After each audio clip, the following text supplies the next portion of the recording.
Daşlı Yamac, Qılınc Dağı, Damlamaca, Qırxqız Nişangahı, Qiblə Daşı, Ağ Ərhun Dağı, Xəncər Piri. Bilib bilmədiyimiz daha nələr, sirlərlə dolu bir torpaq, Qobu.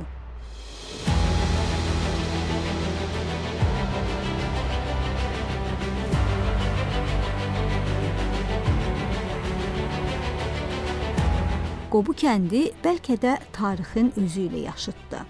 Bu kəndi çevrələyən uca zirvələrin hərəsində min sir yatır. Bir üzü güzdəyə baxan Qırxqız Nişangahı hələ də öz sirrini verməyə tələsmir.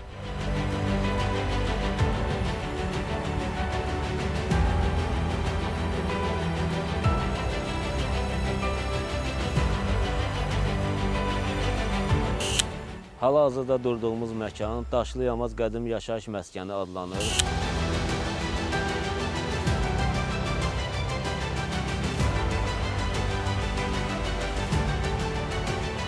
Buranın qədim yaşayış məskəni olmasını qədim insanlar tərəfindən yonulub düzəldilmiş qayaltı mağara, su ehtiyatı toplamaq üçün hazırlanmış daş çənlər, oyma və simvol işarələr, qaval daşı və qiblə daşı deyilən, qədim zamanlarda isə qəbilə daşı adlanan abidə əsaslandırır.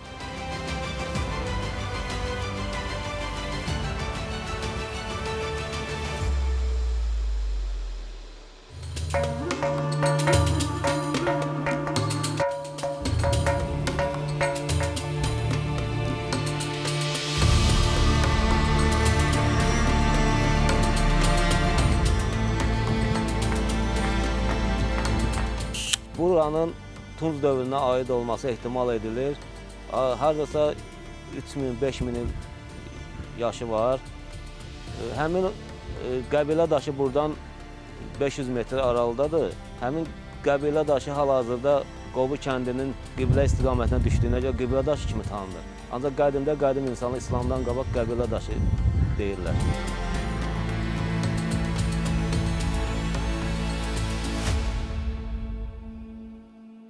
İki sözdən ibarət sakral bir enerji daşıyan Qırxqız oronimi Azərbaycan ərazisində yüksək zirvələrə verilən adlar içərisində mifoloji hekayəsi ilə maraq doğurur. Hər cümə günü Qırxqız qayalarından göz yaşı kimi axan su bu məkanın adi bir yer olmadığını göstərir. Həmin bu mağaranın üstündə qəribə bir oyma işarə var. Dairəvi şəkildədir, 4 dənə də ortada döymədir. Bunun simvolik mənası var. Mən elə təsəvvür edirəm ki, bu həmin bu yaşayış məkanını göstərir dairə. 4 ədəd də ortada mühüm başçılar olub. Mağaradır. Mağaranın girişində də 2 dənə simvol var. Yəqin hansısa həmin qəbilənin ya tayfanın damğasıdır. Qobu, Qobustan silsiləsinin ətəyi. Bəlkə də əcdadlarımızın yaşadığı qədim məskənin başlanğıcıdır. Sal daşların dili olsa nələr danışar, nədən söhbət açar görəsən? Həmin bu qaval daş eynisi Qobustanda da var. Qobu ilə Qobustanı təkcə bu qayalıqlar, eyniliklər birləşdirmir. Tarixi və coğrafi eyniliyi birləşdirir. Həmin bu qaval daşın tapılması keçən ildə axtarış nəticəsində tapdı bu qaval daşı. Çünki bizdə həmin qəbilə daşı dediyimiz yerdə bəzi tarixçi insanlar deyir ki, qəbilə daşı varsa qaval daşı da olmalıdır. Qaval daşını tapandan sonra arxayın olur ki, bu Qobu Qobustanla tarix və coğrafi eynidir.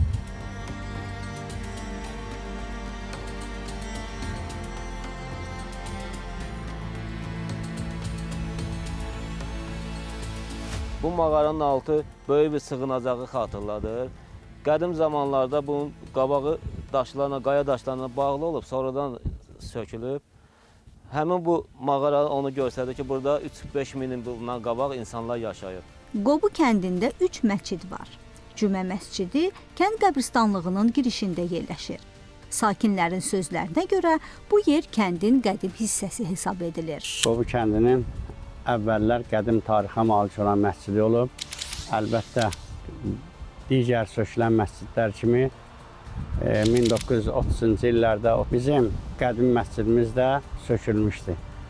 Ondan sonra 1987-ci ildə Xəlil Vaqif tərəfindən bir balaca məscid kimi həmin bu gördüyünüz məscidin yerində məscid inşa olunmuşdu və 2008-ci ildə Bayramov Mübariz tərəfindən onun təşəbbüsü ilə bu gördüyünüz məscid inşa olunmuşdu. Hal-hazırda da bu məscid Qobu İmam Hüseyn Cümə məscidi kimi fəaliyyət göstərir.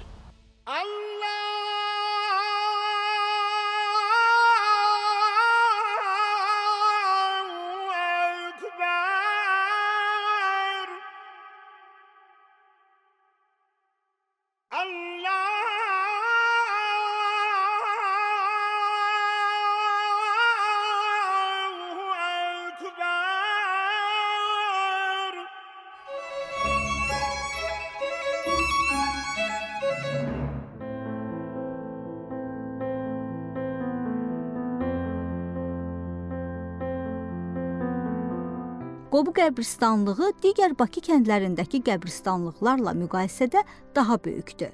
Qədim sənduqələr bu məzarlığın daş yaddaşıdır. Hər kitabə qəbrüstü yazı bəlkə də yeni bir tədqiqatın açarı ola bilər. Bu qəbristanlıq qədim tarixə malik bir qəbristanlıqdır. Burada qədimi qəbirlərimiz var. Hal-hazırda bu durduğumuz bu qəbir bizim görkəmli din xadimi Hacı Şeyxəli Badikubeynin, yəni Hacı Şeyxəli Zərvəlioğlunun qəbridir. Bu gördüyünüz türbə də bizim din alimlərimizdən Hacı Şeyx Mirzə Məhəmməd Kərim Əbdülkərimoğlunun türbəsidir, qəbridir. Təbii ki, o vaxtlar, yəni 18-ci əsrin axırları, 19-cu əsrin əvvəlləri təhsil sistemi əsasən dini təhsil üzərində qurulurdu və bütün məsəl üçün imkanlı insanlar, yerli əhali uşaqlarının təhsilli böyüməsi üçün onları məscidlərə, mollaxanalara, dini təhsil almağa qoyurdular. Yazıb oxumaq üçün ərəb, fars qrafikası ilə olduğu üçün onları dini mədrəsələrdə oxutmağa yönəldirdilər. Əlbəttə, bundan əlavə bizim başqa din alimlərimiz də var. Onlardan İkisi Şeyx Əl-Məmməd və Şeyx Əbdülhüseyn Məhəmməd Rıza oğludur ki, onların da birinin qəbri Kürdəxanı kəndində və digərinin ki, Kərbəlada yerləşir. Qobu qəbristanlığı Bakının ən qədim qəbristanlıqlarından biridir və bizim qəbristanlığımızda bu cür qədimi kitabələr mövcuddur. Onların hüdudən bəzilərinin üstü oxunmur, amma bəzilərində oxunduqca görünür ki, 3 əsr, 4 əsr, 5 əsr, hətta 7-8 əsr bundan qabaqki kitabələr mövcuddur. Əlbəttə, onlardan 7-sini o vaxtı Tarix Muzeyindən gəlib aparıblar. Bəziləri Şirvanşahlar sarayında bu günləri qorunur və digərləri indi o vaxtı Tarix Muzeyinə aparıblar. Bu cür qədimi qəbirlər mövcuddur.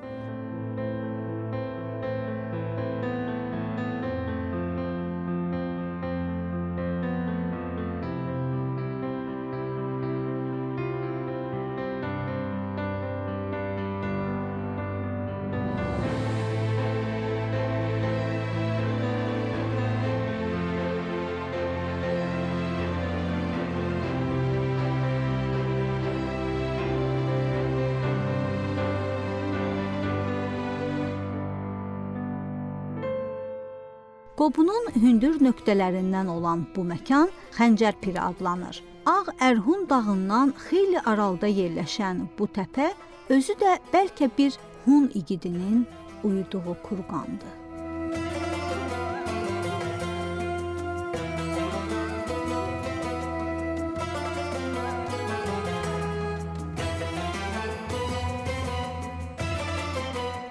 Həmin bu Xəncər Piri Qobunun ən yüksək təpəsidir.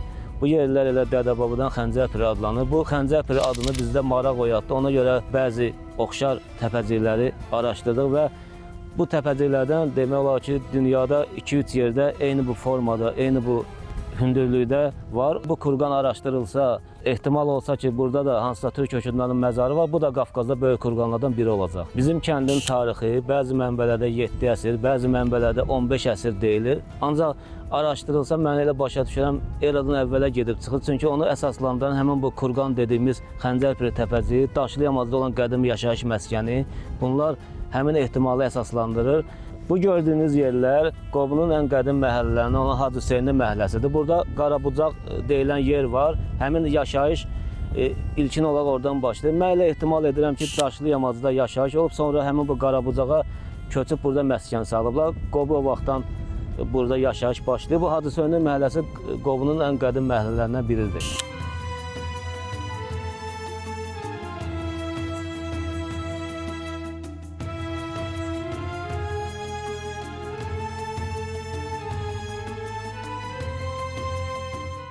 Ağ Arğun adlı bir coğrafi məkanımız var. Şimali Qafqazda da Arğun şəhəri var. İndi siz təsəvvür edin, həmin o Arğunla, Ağ Arğun. Deməli, bu türk mənşəli kəndlərdən biridir.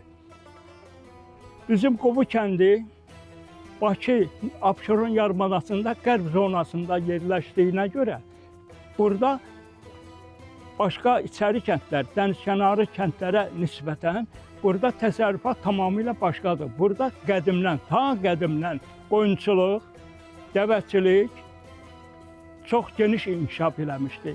Bura həm də Tərəkəmə kəndi olub. Mərhələ-mərhələ Tərəkəmə kəndi Bakı şəhərinə yaxın. Sonra bunların yaylaq, qışlaq. İndi soruşa bilərsiniz ki, niyə görə bura Qobu adlanır? Ona görə Qobu adlanır ki, bura Qobustan yaylasının son qutaracağıdır. Burada yəni dərin çökəklik var. Bu çökəkliyə görə Qobunun sözünün mənası da çökəklikdir.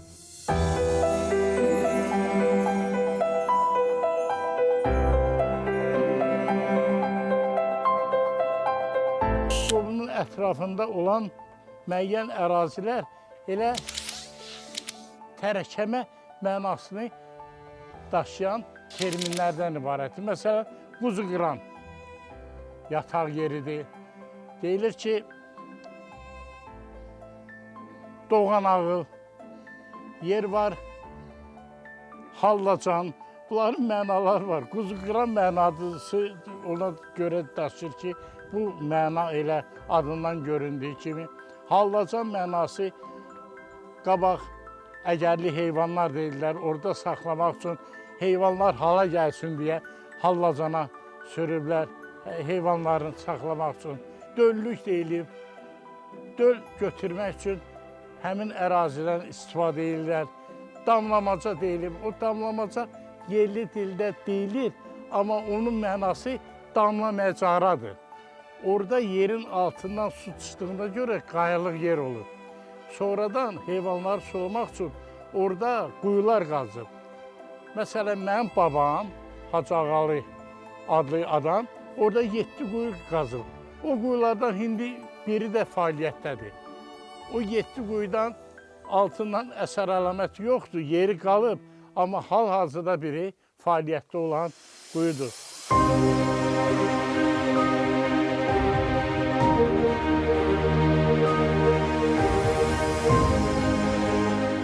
1882-ci ildə Qobu kəndinin irəli gələn hörmətli adamlarından biri olan Hacı Abdullah hamam tikdirmək qərarına gəlir. Bu elə bir iş olmalı idi ki, həm uzun illər cəmaatın istifadəsinə yarasın, həm də onu tikdirən insanın adını yaşatsın.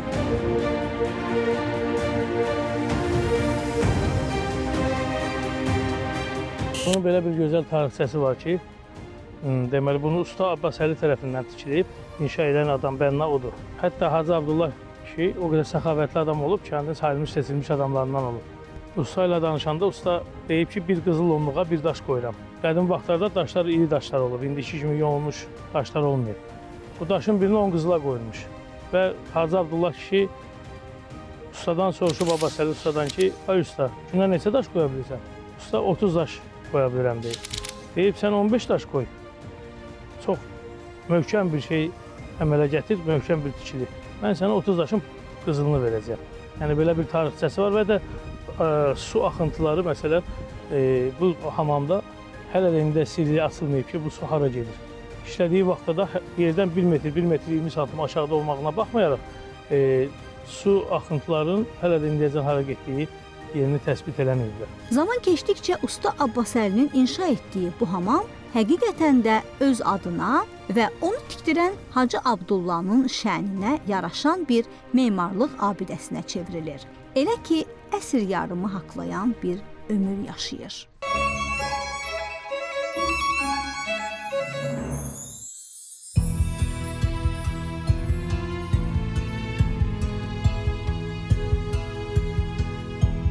İlmə-ilmə, naxış-naxış toxunan xalçalar qədim əsrlərin nişanəsi, incə barmaqların bu günümüzə köçürdüyü daş yaddaşımızın çağrışıdır. Çeşidi, toxunuşu ilə fərqlənən qobu xalçaları dəvə yunundan, təbii bitkilərin rəngi ilə boyanan iplərdən hazırlanardı. Xalça məktəbinin qobuda baniləri olub, bizim ustadlarımız olub. Biz öz nənələrimizdən öyrənmişik. Evimizdə nənələrimiz xalça toxuyublar. Biz uşaq vaxtı evdə həmişə xalça görmüşük. Ona görə də bu bizim canımıza, qanımıza opub bu xalça sənəti. Biz bu xalça sənətində bugün bu texnologiya əsrində olanda, yəni ki, müasir elementlərdən, naxışalardan istifadə edərək, həm də biz qədimliyimizi unutmuruq. Qədimliyimizi də biz qoruyub saxlayırıq. Qədimdən gələn belə naxışlar, bu hal-hazırda toxuduğum xalça Zeyvə xalçası adlanır. Bu ta uzun tarixi var bu Zeyvə. Rayonlarımızda bölgələrimizin adlarından götürülüb. Qubada var Zeyvə, başqa bir rayonlarda var Zeyvə. Bu bölgələrimizin adı ilə məşğuldur. Bizim də özümüzün Qobuda var xalçalarımız, Abşeron xalçaları var, Fatmiyi var, Görədil var, Suraxanı var. Xalçalarımızın cürbəcür adları var.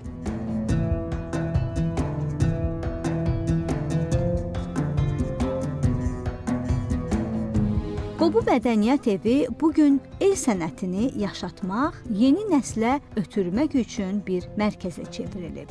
Burada yeniyetmə gənclərin öyrənə biləcəyi ustad sənətkarlar cəmləşib. Hələ 19-cu əsrin axırlarının, 20-ci əsrin əvvəllərindən Qobuda musiqiçilər olub, fəaliyyət göstərib. Profesional musiqiçilər 30-cu illərdə başlayıb fəaliyyətə. Məsələn, qarmonçalan bədəl olub Qobuda, sonra Bakıda yaşayıb. Həm ifaçılıq eləyib, həm müəllim kimi fəaliyyət göstərib. Tanınmış qarmon ifaçılarından Gövhər Rızayeva, Etibar Qasımbəyli və başqaları onun tələbələri olub. Qasım Qasımov çox tanınmış gitarçı olub. Moskvada Ümidfaq müsabiqəsində bu alətləri nümayiş etdirib qızıl medala layiq görülür. Bu məktəb hal-hazırdakı musiqi məktəbinin ilk direktoru, yaradıcısı bu Qasım müəllim olub. 85-ci ildə Xırdalan Musiqi Məktəbinin filialı kimi fəaliyyətə başlayıb, 87-ci ildə müstəqil məktəb kimi işini davam etdirməyə başlayıb. Milli adət-ənənələri yaşadan bu kənd ülamalar, ruhanilər, ziyalılar, alimləri yetirib. Bu görkəmli şəxslər Qobu sakinlərinin indi də fəxrlə öyündükləri insanlardır. Burada böyükdən kiçiyə hər kəs xalq rəssamı Qəzənfər Xalıqovdan danışmaq istəyir. Qobudakı bu təhsil ocağı da görkəmli rəssamın adını daşıyır.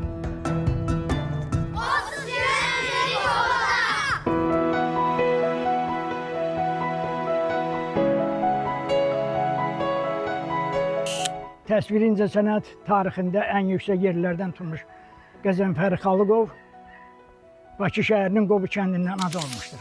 İlk təhsilini Səadət məktəbində bitirmişdir. Və Səadət məktəbini bitirdikdən sonra Azərbaycan Ali Rəssamlıq məktəbini oxumuşdur. Qəzənfər Xalıqov kəndin ağsaqqallarından biri olmuş, cəmaatla bir yerdə olmuş, həmişə sözü, söhbəti cəmaatla bir yerdə danışmışdır. Qobuda elə bir adam tapılmaz ki, Kərbəlayı Qasımın evini tanımasın. Məşədi Hilalı rəhmətlə anlamış olsun.